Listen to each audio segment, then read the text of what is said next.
Sesungguhnya jiwa itu benar-benar memerintahkan kepada keburukan.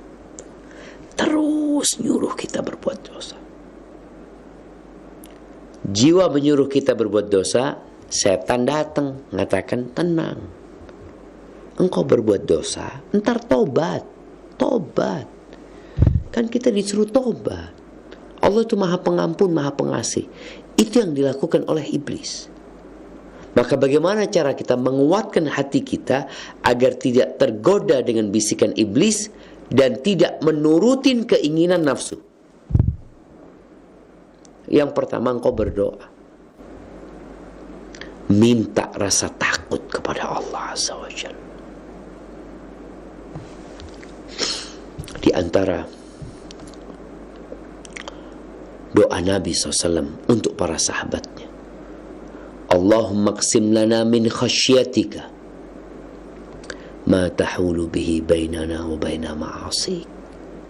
Ya Allah, bagikan buat kami rasa takut kepadamu yang dengannya kami terhalang dari berbuat maksiat.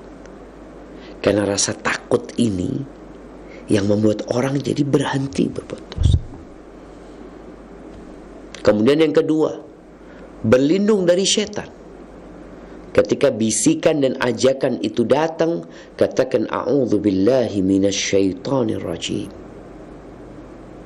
Katakan itu. Benar-benar kita berlindung. Baca qul a'udzu birabbin nas, malikin nas, ilahin nas, min syarril waswasil khannas, alladzi yuwaswisu fi sudurin nas minal jinnati wan nas. Berlindung. Kemudian yang ketiga, ada doa yang Nabi SAW mengajarkan kepada kita dan beliau membacanya. Allahumma inni a'udzubika min syarri sam'i wa min syarri basari wa min syarri lisani wa min syarri qalbi wa min syarri mani.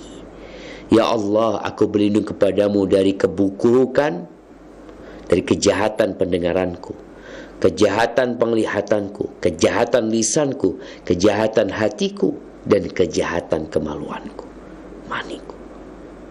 Berlindung kepada Allah Azza wa Jalla. Kemudian kita perlu merenungkan.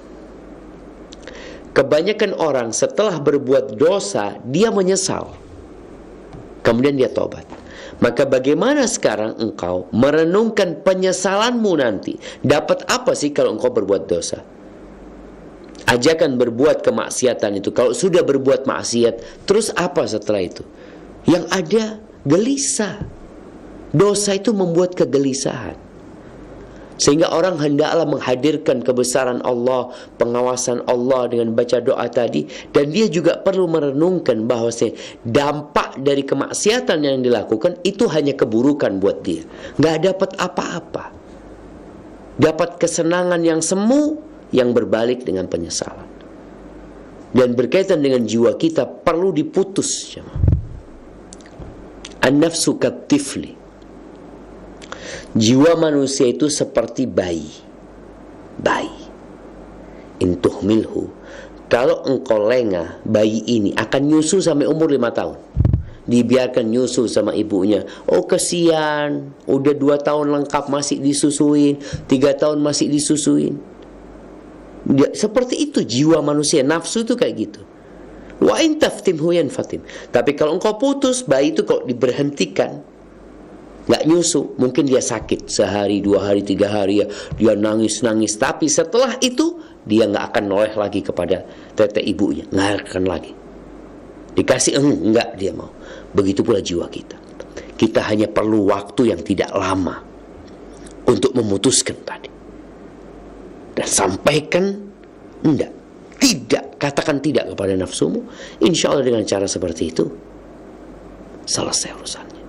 Tapi prosesnya cukup berat untuk melawan keinginan nafsu tersebut. Tapi insya Allah Allah akan mudahkan bagi orang-orang yang benar-benar ikhlas memohon pertolongannya. Hadza wallahu a'lam bissawab. Nah.